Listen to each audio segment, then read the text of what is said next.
Our first story tonight I've been following for about 5 years now. It was that long ago when I was walking through the St. Louis Zoo and saw them building the new outdoor exhibit for the chimpanzees. And I thought it might be interesting to find out how they did that sort of thing. I didn't realize just how interesting the story was going to get. Turns out there was this ongoing battle of wits between the keepers and the chimps. And it just wasn't clear who was really calling the shots. This is the morning routine for keepers at the St. Louis Zoo's Fragile Forest, spreading around treats at the outdoor chimpanzee exhibit.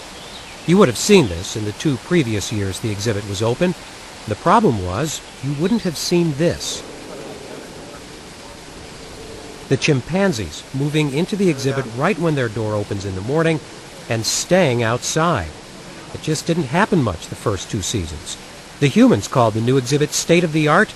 The chimps just weren't impressed and just wouldn't spend much time here, frustrating visitors and the keepers, who were supposed to figure out what was wrong and fix it.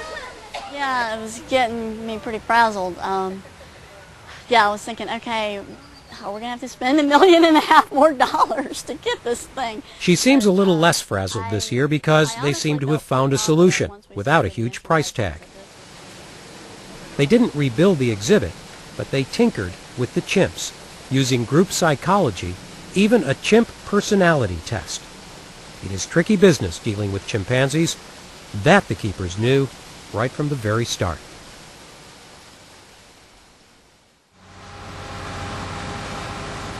Only humans have the intelligence and the technology, the artistry, to design and build something like the Fragile Forest. So much went into this. Spraying concrete onto wire frames, sculpting and painting to create an environment of boulders and cliffs. But of course, it has to be escape-proof. And with animals as smart, athletic, and creative as chimpanzees, that's something you don't take lightly. They'll do things like climb on one another, or if we have a tree, say, overhanging in the yard that a large branch falls in, it's not beyond a chimp to figure out to prop it on the wall to get themselves to a higher starting point. They did a lot of research. They visited other zoos, they read reports in papers, and came up with a lot of special features that they hoped would keep the chimps challenged, interested, and busy. Like the long tubes that were built into the walls so treats could be dropped down. Then the chimps would have to figure out ways to get to them. A lot of the things that they would have to do naturally, they don't have to do here. They're not really challenged enough unless you give them something else to do. And if you have too much time on your hands, that can be turned into some not so good behavior. So we try. In my first visits to the Fragile Forest, I was fascinated by the construction process and by what was going on at the workshop, where they were making things like realistic-looking logs that were actually elaborate feeders. They were building a termite mound that would also be filled not with tasty termites, but other stuff the chimps could get to, keeping them busy and entertaining us. So they'd be in here like... Right, exactly. You dip that in and they use honey, yogurt, molasses, whatever particular treat they're looking for. Right. And then there was something called a fruit organ. It would have nuts inside, and the chimps would have to use twigs to carefully maneuver them through a maze. Are they that patient? Oh, yes. Yes, they are that patient. Oh, so, okay. Joe Nobby explained to me all about how this was supposed to work, but he made it clear, even back then, that he just simply couldn't tell me what the chimps would think about it. They'll let you know if they like it or not. Yeah, in some cases, what we swear is going to work doesn't at all. And we've kind of, come up with a motto with primates, never predict, because they're such intelligent animals that, even if you've worked with them for many, many years, as I have, you're continuously surprised by what they're capable of. They knew there was a potential problem with this group of 8 chimps. They had all, for the most part, been raised in captivity, lived their lives indoors. They might not want to go outside. There was also some concern about putting the hairless chimp, Cinder, out in the sun, but that didn't turn out to be much of an issue. The real concern was Hugo, the dominant male, the biggest chimp, but still pretty young. They thought he might resist going outside and hold all the others back, because the keepers knew that Hugo was not nearly as adventurous as his threatening displays might lead you to believe.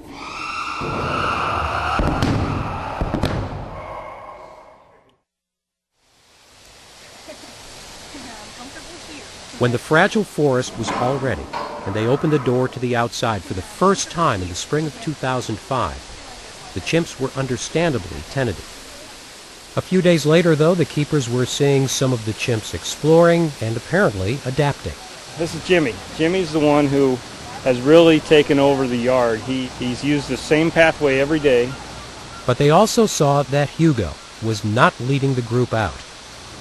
And I think the reason why the females are kind of hanging back by Hugo is because they don't know if there'll be any retribution if they leave Hugo. It's better to stay around the dominant male and know what he's going to do.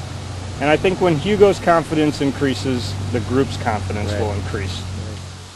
Chimpanzees function as a group, and if the fragile forest was going to work, it would have to work for all of them. And in the first season, it didn't. You could see them here and there, now and then, but they were spending too much time back by the entrance or just inside and out of view.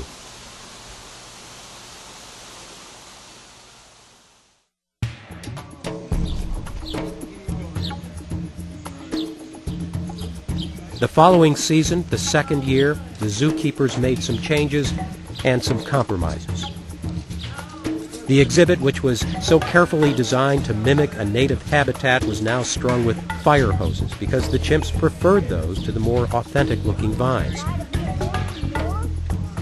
The keepers thought maybe the chimps didn't like the tall grass, so they cut it. Maybe they didn't like the feel of the dirt, so they actually paved a pathway. They even turned off the waterfall, thinking that maybe the chimps didn't like the noise. There was limited success. The chimps came out to enjoy a giant popsicle, but too often they would head back inside or hang back by the door. For a lot of visitors, the fragile forest was a disappointment, and docents would try to explain the problem. Rain, the birds singing, people actually making a lot of noise, and it's all very new and different. So that's why you have the signs that say be quiet? That is. But all the while, the keepers were watching and observing this group of 8 chimpanzees, this complex web of relationships among the males and the females. And they carefully, very carefully, decided that in the third year of the fragile forest, there would have to be some new faces and hopefully new attitudes. I know from the very beginning you said, well, if it comes to it, we may have to shake the group up with some new members. How tricky is that? I mean, it could go bad as well, right? Right, yeah, you're gambling. Yeah. Although in this case I like to think it wasn't just a random roll of the die. As far as the first one went, I actually did go to her former zoo in Detroit and do a personality assessment on her. Beauty is 34 years old, and she turned out to be what I was told, and this has been true. She's a very dominant, calm, strong-willed individual. While the chimps were still indoors, they were gradually introduced to Beauty and 2 other new females, an adult and a child. And in the spring, Beauty seemed to lead the way right into the fragile forest, and Hugo was no longer holding them back. And he's right out with the rest of the group? Yeah, I know. It's pretty amazing. And it literally was, in his mind, I think, a choice. I mean, he wants to stay with the majority of the group. Well, by then, the majority of the group had come outside with the new females.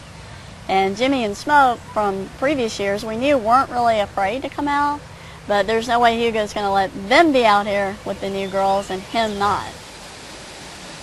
Now that they're settling in, the chimps seem to be discovering stuff that they missed the last couple of years. Remember the log the staff spent so much time building? The termite mound? The holes in the wall for treats? Well, come in the morning and you will see the keepers dropping snacks down the tubes and filling those hidden feeders, this morning with a mixture of applesauce and honey. That's the chimpanzee's treat. This is ours. But yeah, I'm just glad for them that they got it all together and they're enjoying the outdoors. I'm really, really pleased at how great of a group they've become, the 11 of them from the original 8. because I see a lot of behaviors now, and the keepers see a lot of behaviors now that they weren't expressing before. I mean, it's really opened up their world in many, many ways, the whole experience. There are things you won't see, at least not yet. Although the keepers plant food at the fruit maze down by the side viewing window, and one of the new female chimps did sort of check it out, none of the chimpanzees has yet tried to get a nut out of this thing. The keepers also say that the usual conflicts that are part of group behavior and the peacemaking rituals still often take place inside the caged area out of our view. But still, compared to the first 2 years of the Fragile Forest, we are seeing an awful lot. And we now have an opportunity to really get to know these chimps, each with a different personality. And you know what really gives me a lot of joy is that the people are really connecting with them. And they look at them differently out here than they do inside. I have people say, well, I've never been this close to them. And I think, well, actually, really you have, because inside you're right up at the glass. But I think, you know, being outdoors really makes a whole lot of difference in the public's perception. Yeah, it's really starting to work, I think. Yeah, I think so.